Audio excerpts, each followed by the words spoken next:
مثلا مثل مصر مسلمين مثل عايز انت مصر توعيني بالغلط مش هقول مسلمين. شكرا بارك الله. لا انا سؤالي لا انا سؤالي انا سؤالي اللي كان الاول نفس ما قلت في التدخلي. قلت موضوع اللي هو كثرة الإساءات. انت انا حملتكم امانه لازم تاخذوها لمصر وتنفذوا ان شاء الله باذن الله مطلبنا. انه لماذا يساء لنا في المغرب وكيف يصمت الممثل او الفنان المصري عن تلك الاهانات التي توجه له؟ انا ليا بعض اصدقاء، حوالي 4 اصدقاء ليا متجوزين مغرب. نعم. منهم يعني اللي انتم تعرفوه احمد رزق. نعم. يعني متجوز مغربيه، وده صديق عمري وراجل طول عمرنا اصحاب مع بعض. فازاي تتكلمي على اللي بيسيء وما تتكلميش على اللي بيتشرف بيتجوز مغربي؟ فده وده موجود في كل حته، زي ما عندنا جماعات طلعوا عايزين يموتونا وعايزين يذبحونا، ما هم اسمهم في البضاعه مصريين زينا. وزي ما عندكم برضو جماعات زي دي هنا ضد الفن وضد البتاع، ما هم مغاربه زيكم. ففي كل بلد هتلاقي اللي ضدك واللي ضد الدول العربيه واللي مش عايز الدنيا تمشي، واللي اي خير بيحصل يقول لك لا لا لا لا ده مش هينفع. يا عم طب جربه، يا عم طب امشي في الموضوع ده لحد اخره. قناه سويس ايه؟ خطاب تأييس دي ترعه، ده طشت. يعني واحد عندنا قاعد يقول لك ان ترعه ان قناه سويس قد الطشت اللي بتستحمى فيه بتاع امي، بتستحمى فيه امي.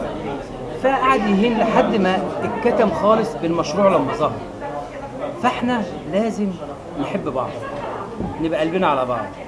لو حد غلط نتسامح، والتسامح قوة. يعني أنا من وجهة نظري إن أنا لو حد قال على بلدي كلمة وحشة مهما رديت عليه بكلام وحش أنا بديله قيمة في الموضوع ده. أولا الموضوع، ولكن عفوا استاذ عيد، اذا تكررت العمليه اكثر من مره اذا تتكرر استحضر هنا استحضر هذا ما حصل ورد فعل الممثلين، عفوا رد فعل الممثلين المصريين تجاه ما حدث في درمان. كان موقف من الممثلين المصريين وكانت إساءة في التلفزيون للجزائر. بس هقول لك على حاجة، المغرب لا يكلم؟ لما عدى الزمن عرفنا ان دي كان فيها شيء من المكيدة، يعني كان داخل فيها مكيدة سياسية. لما نضجنا شوية في السياسة فمعلش مش كل حاجة بتتاخد من أول وهلة. وبعدين أنا عندي موضوع حسن حسني كون اعتذر عليه، أنا الموضوع لأنه هو راجل يعني كبير في السن شوية، الهزار بيفلت منه شوية، فعنده الحته ممكن يكون، وطالما اعتذر انتهى. ليه؟ لانه هو عرف انه غلط. اصل كونه اعتذر عرف انه غلط، فاهم قصدي؟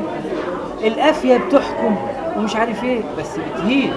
انا مره يعني في نجم كوميدي قال نكته على رئيس عندنا ودخل بيها السجن، وهو كانت النكته دي بتكسر الدنيا من تحت.